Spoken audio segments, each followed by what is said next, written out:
Anies muncul membawa harapan baru untuk menyelesaikan permasalahan bangsa dari akarnya, yaitu keadilan.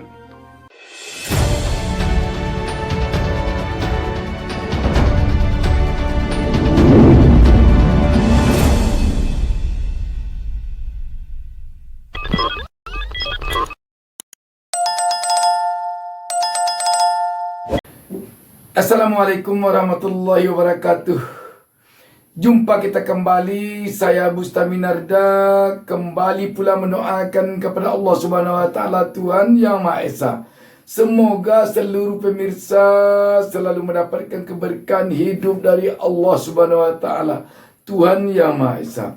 Sahabat BN, penayangan Mata Najwa yang berlangsung di Universitas Gadjah Mada UGM baru lalu yang menampilkan 3 orang bakal calon Presiden Republik Indonesia, Anies Baswedan, Ganjar Pranowo, dan Prabowo Subianto, sungguh mendapat perhatian besar dari publik ini. Dan di sini yang menarik, seorang ketua umum Gerakan Nasional Indonesia Gemilang, Legian Santapsir, mengulasnya dalam sebuah opini yang sangat menarik sekali. Pada kesempatan ini, saya turut menurunkan opininya ini di channel YouTube Bustami Narda Official ini. Saya mengutip opini ini dari channel YouTube Madura Expose. Selamat menyaksikan.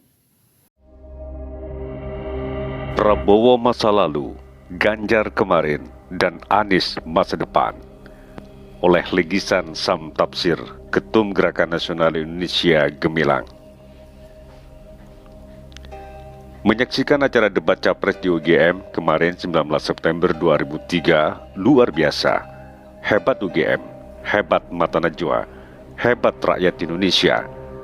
Dan baru 19 jam acara ini ditayangkan di YouTube, berhasil ditonton lebih dari 3,5 juta views. Sajian gagasan Capres memang ditunggu masyarakat. UGM dan Mata Najwa lebih cepat dan kreatif dibanding UI dan kampus lainnya dalam memenuhi kebutuhan publik tersebut. Tahniah. Pada acara di UGM Mata Najwa itu, kita semua bisa menilai sosok yang digadang-gadang akan menjadi pemimpin di negeri 275 juta penduduk tahun depan ini. Apa gagasannya dan bagaimana relevansinya untuk tujuan Indonesia ke depan? Prabowo masa lalu, dari segi usia 71 tahun. Prabowo sudah tak muda lagi, Anies dan Ganjar 54 tahun. Meskipun cara jasmaninya sehat, tetapi gap zamannya Prabowo dengan generasi milenial terlalu jauh. Gaya bahasa Prabowo terlalu monoton meski nadanya berapi-api. Prabowo kekurangan kosakata dalam mengekspresikan gagasannya kepada publik. Transformasi bangsa menuju Indonesia Emas 2045 yang dituangkan dalam 17 butir program Prabowo bukanlah hal baru. Kesemuanya tidak jelek, tapi berangkat dari problem yang terjadi di mana Prabowo sendiri terlibat dalam mengambil keputusannya, karena Prabowo berada dalam pemerintahan.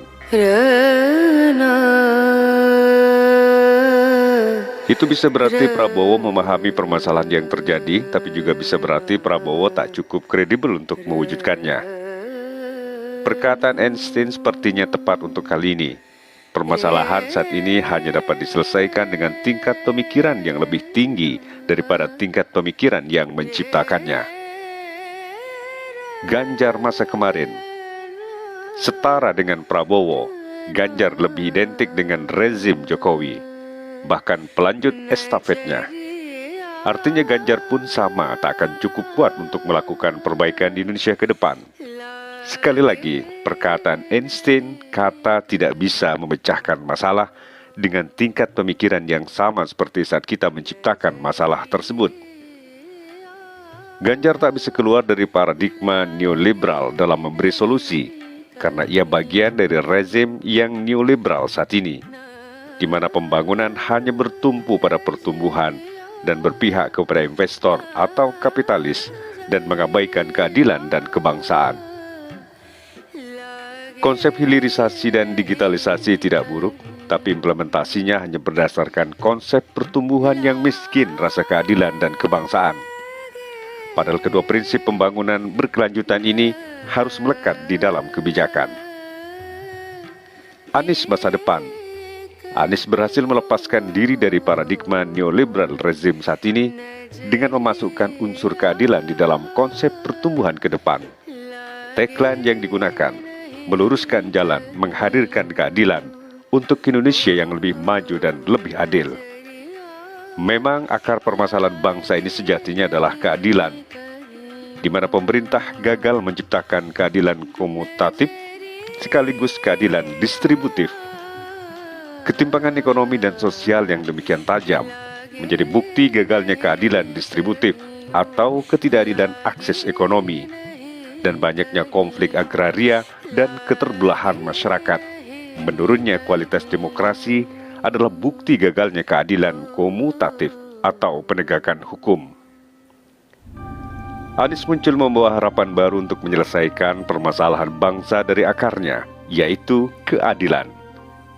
Dan ini akan memperbaiki pertumbuhan menjadi lebih berkualitas, partisipasi yang lebih inklusif dan modal sosial yang lebih baik, yang ujungnya adalah kejayaan Indonesia. Inilah harapan baru, harapan masa depan, namun tidak semua masyarakat bisa melihat peluang Anies untuk membawa harapan di masa depan.